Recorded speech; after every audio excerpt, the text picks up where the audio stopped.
स्मृति ईरानी जल्द महाराष्ट्र का ट्रेन पकड़ने जा रही है। उनको वहां पे काम मिलेगा।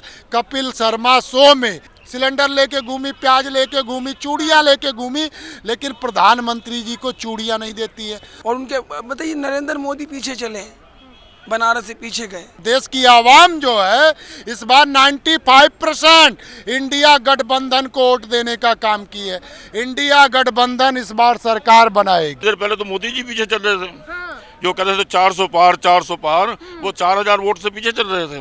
और अगर वहाँ पे भारतीय जनता पार्टी को वोट नहीं पड़ रहे हैं, उस ईवीएम को उठाकर दूसरी जगह रख दिया जाता है और खाली ईवीएम को वहाँ पे रखकर और रजिस्टर को, जो मेंटेन रजिस्टर है, एक आदमी अपना बैठा के वहाँ वोट देने का काम करते हैं और उस पर सब कमल का ही चला जाता है। तो ये अपनी जान बचा रहे हैं प्रधानमंत्री मोदी जी। पोस्टर देखिए, देश का लोकतंत्र और संविधान जीतेगा या मोदी का ईवीएम। मोदी का ईवीएम से क्या मतलब बनता है? ईवीएम से चुनाव होते हैं, लोकतंत्र का चुनाव है, ईवीएम से होते हैं, ईवीएम एक जरिया है, वो मोदी का पर्सनल थोड़ी है। देखिए, इसमें साफ लफ्जों में लिखा गया, आप शायद समझ नहीं पाए। इसमें लिखा है देश का लोकतंत्र और संविधान। लोकसभा में महात्मा गांधी जी का, बाबा भीम साहब अम्बेडकर जी का कल अभी उनकी मूर्ति को बाहर कर दिया गया। अब संविधान की बात करते हैं तो देश की जनता जनार्दन, देश की आवाम जो है इस बार 95% इंडिया गठबंधन को वोट देने का काम की है। इंडिया गठबंधन इस बार सरकार बनाएगी और भारतीय जनता पार्टी एनडीए जो है भ्रष्टाचार का काम की है। इन्होंने देखिए कितने सांसदों को निलंबित कर जी, आंकड़े बदल रहे हैं। एनडीए 286 और इंडिया 230 पर जाती हुई दिखाई दे रही है। तो 295 तो हमारा जनता जनार्दन ने 295 सीट बोला है। और जो मोदी जी कह रहे थे कि अब की बार 400 पार, तो इंडिया गठबंधन 400 पार हो सकती है। ये भारतीय जनता पार्टी 100 भी पार नहीं कर सकते हैं। ये ईवीएम के द्वारा ही संभव है, क्योंकि जनता जनार्दन आज इंडिया गठबंधन के साथ इसलिए है। लेकिन देखिए यादव जी, ये बात ठीक नहीं है। अगर जीत रहे थे तो सब ठीक था, लोकतंत्र जीत रहा है, और हारने लगे, आंकड़े नीचे जाने लगे तो फिर कह रहे हैं ईवीएम की बात हो गई। देखिए, आप एक बहुत सुलझी हुई पत्रकार हैं, ठीक है। पहली बात तो ये जान लीजिए, मैं 5 रुपए किलो अगर कोई चीज बेच रहा हूँ और मैं 2 रुपए किलो बेच रहा हूँ, और कोई 5 रुपए किसी को फ्री दे रहा है और मैं उसे 25 रुपए फ्री दे रहा हूँ, तो फर्क है या नहीं? 5 लाख का आयुष्मान कार्ड मिल रहा है, भारतीय जनता पार्टी दे रही है। इंडिया जो है 25 लाख का दे रही है। किसान को आय दुगनी दे रही, नौकरी दे रही है, युवाओं को 8500 रुपया महिलाओं के खाते में दे रही है।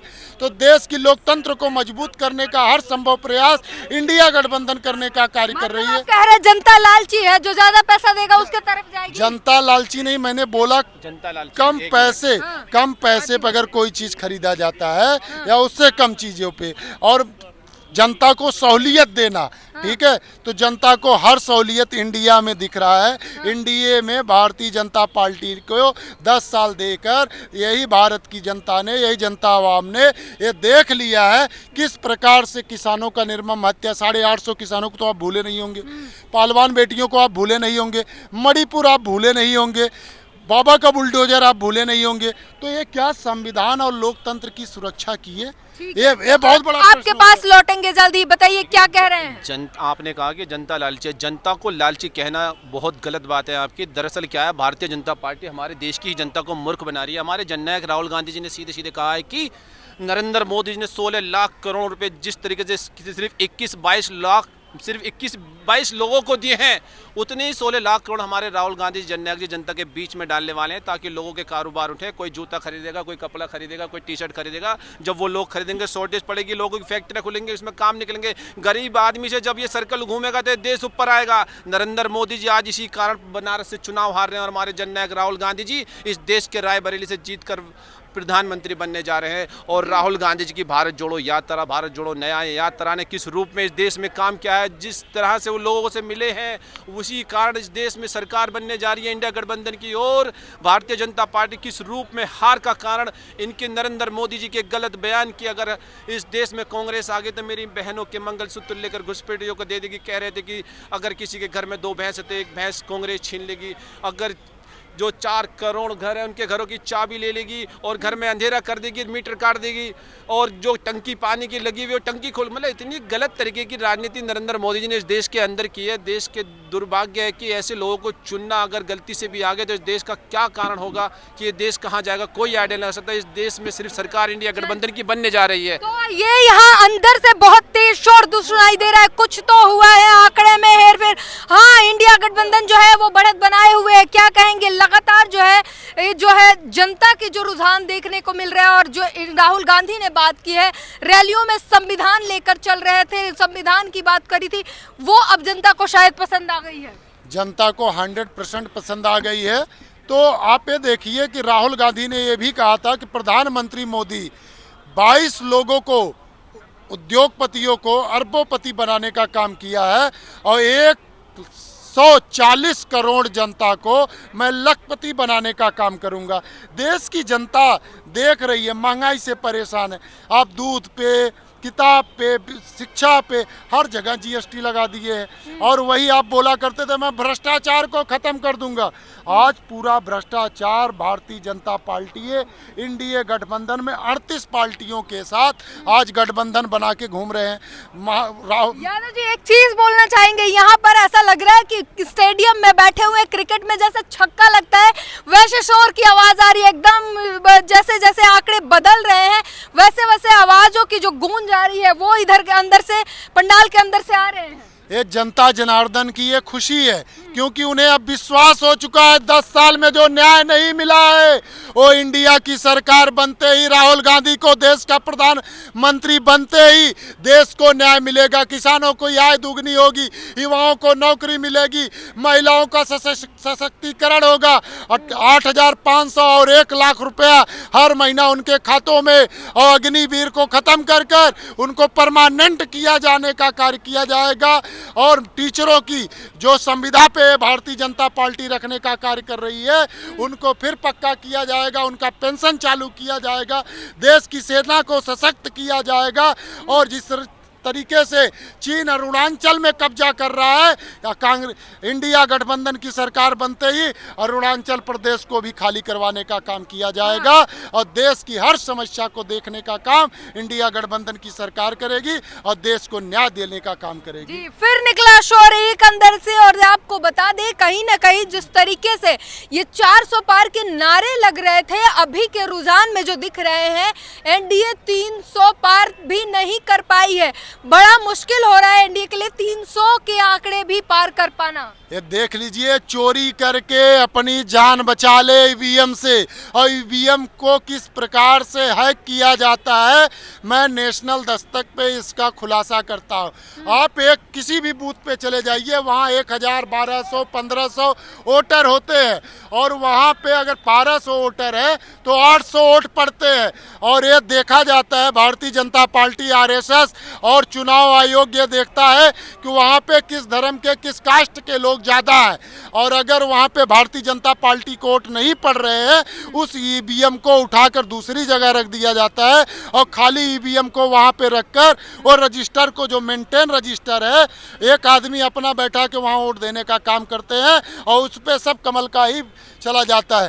तो ये अपनी जान बचा रहे हैं। प्रधानमंत्री मोदी जी जनता के सामने एक्सपोज हो चुके हैं, जनता को लूटने का काम किए हैं, और देश की राष्ट्र को देने का काम, जैसे राष्ट्रीय बैंक किया, राष्ट्रीय एयरपोर्ट किया, रेलवे किया, फैक्ट्रियां किया, सब मोदी जी ने। अडानी अंबानी अपने भगोड़े दोस्तों को पैसा बैंक को लूटने दिए, भगोड़े दोस्तों को बेच दिए, पोर्ट बेच दिए, एयरपोर्ट बेच दिए उन्होंने। प्रधानमंत्री जी ही बोला करते थे हवाई चप्पल पहनने वाले को हवाई जहाज बैठा देंगे।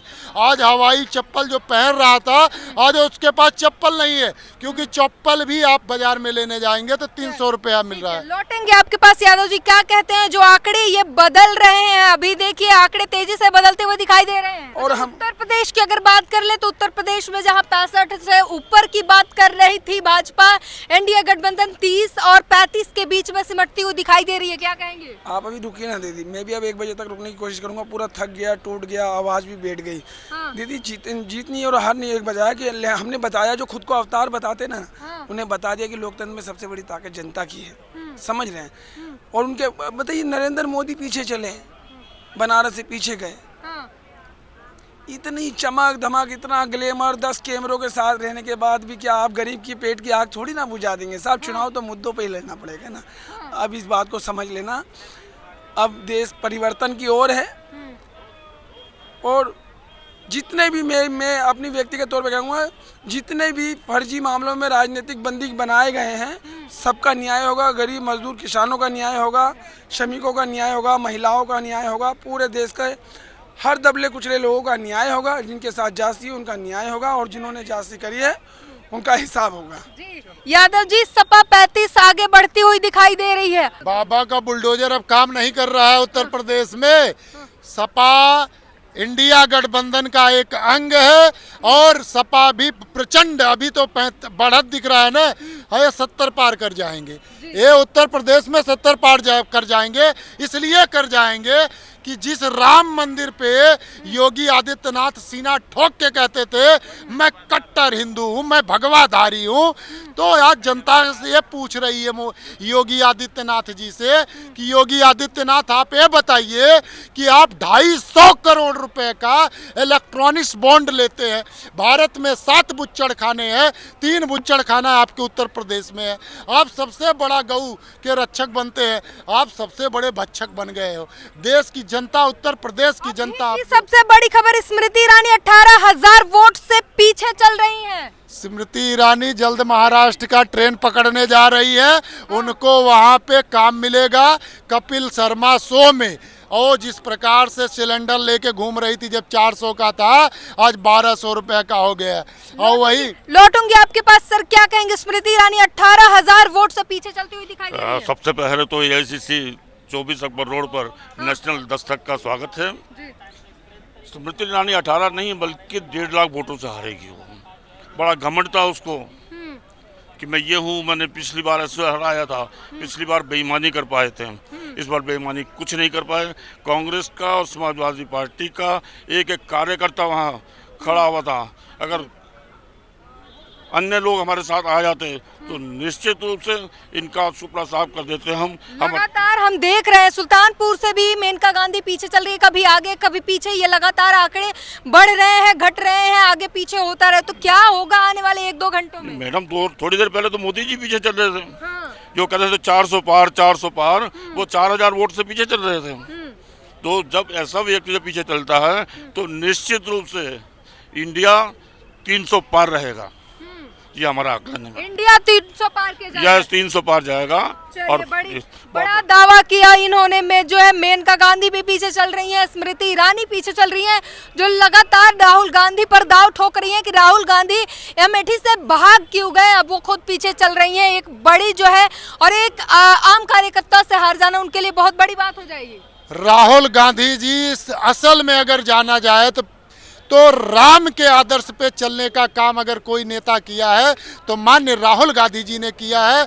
कन्याकुमारी से कश्मीर तक और मणिपुर से महाराष्ट्र तक ये पैदल यात्रा तब किया उन्होंने जब यही भारतीय जनता पार्टी उनकी सदस्यता छीन लेती है, उनकी सुरक्षा छीन लेती है। लेकिन ना डरा न, और आंख में आंख डालकर 10 साल यही भारतीय जनता पार्टी से सवाल पूछने का काम किए। और भारतीय जनता पार्टी आज राहुल गांधी जी से डरी हुई है।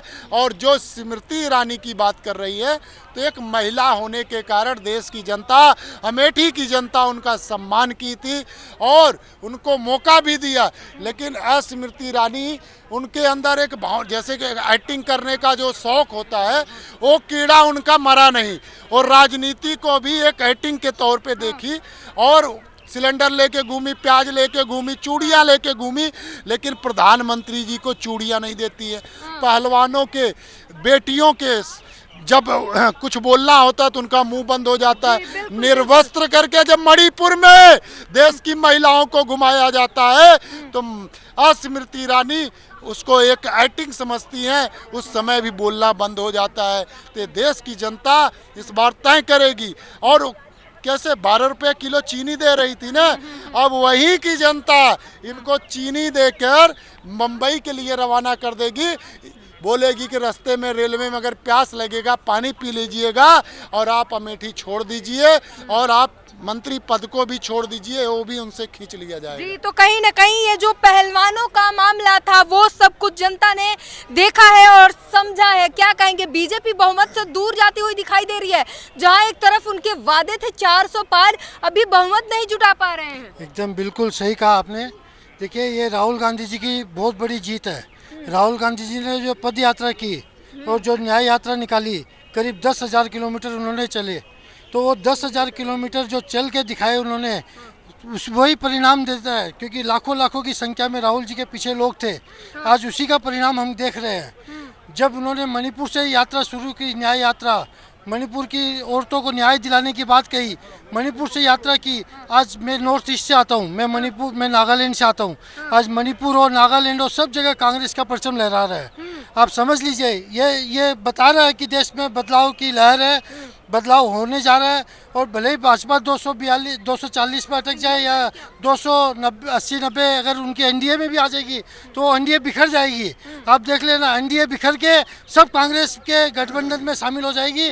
और बड़ी बात कही इन्होंने। क्या कहेंगे सर, जो बहुमत से दूर जाती हुई दिखाई दे रही है भाजपा, जहां 400 पार के नारे थे, वही स्मृति ईरानी अपनी ही सीट पर पीछे चल रही है। क्योंकि स्मृति ईरानी ने अमेठी में कुछ काम नहीं किया है। बस अपना एक नया घर बनवा के जो सरकार का पैसा आता है वही अपने घर में लगाया है। और इसलिए देश के जननायक राहुल गांधी ने 400 जो कन्याकुमारी से लेकर पद यात्रा की, देश के प्रधानमंत्री भी आखिर साधना करने कन्याकुमारी ही गए।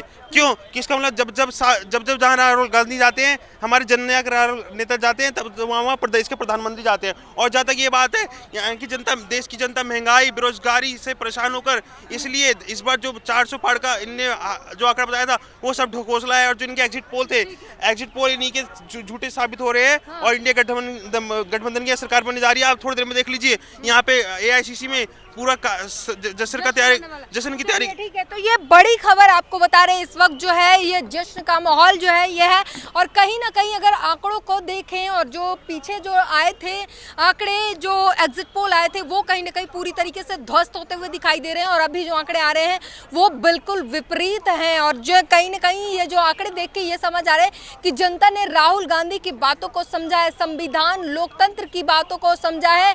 और ये जो एम फैक्टर वाला मछली मंदिर मुद्दा जो है मुजरा चल रहा था, उससे जनता नाराज हुई है। और अब तमाम जो अगर जंतर मंतर पर पहलवानों का धरना देख लें, और या फिर बेरोजगारी देख लें, किसानों का धरना देख लें, जो कुछ हुए हैं वो सभी चीज़ों को लेकर जनता ने इस बात को ध्यान रखते हुए वोट किया है। और जो रुझान निकल कर आ रहे हैं उसमें भाजपा अभी भी बहुमत से दूर जाती हुई नजर आ रही है। अब तक की ये खबर है जहां पर भाजपा बहुमत से दूर है। स्मृति ईरानी 18,000 वोटों से अपनी ही सीट पर हारती हुई दिखाई दे रही हैं। ये सबसे बड़ी खबर है। इस पूरी बातचीत पर अपनी प्रतिक्रिया जरूर दीजिए। कैमरामैन आशीष के साथ ब्यूटी गिरी, नेशनल दस्तक। नेशनल दस्तक की आपसे गुजारिश है कि अगर इसको बचाना चाहते हैं तो नेशनल दस्तक को सब्सक्राइब करने के लिए रेड कलर के सब्सक्राइब बटन को दबाएं, फिर बेल आइकन की घंटी दबाएं। नेशनल दस्तक को बचाने के लिए बहुत जरूरी है कि हर खबर को शेयर करें, लाइक करें, कमेंट जरूर करें।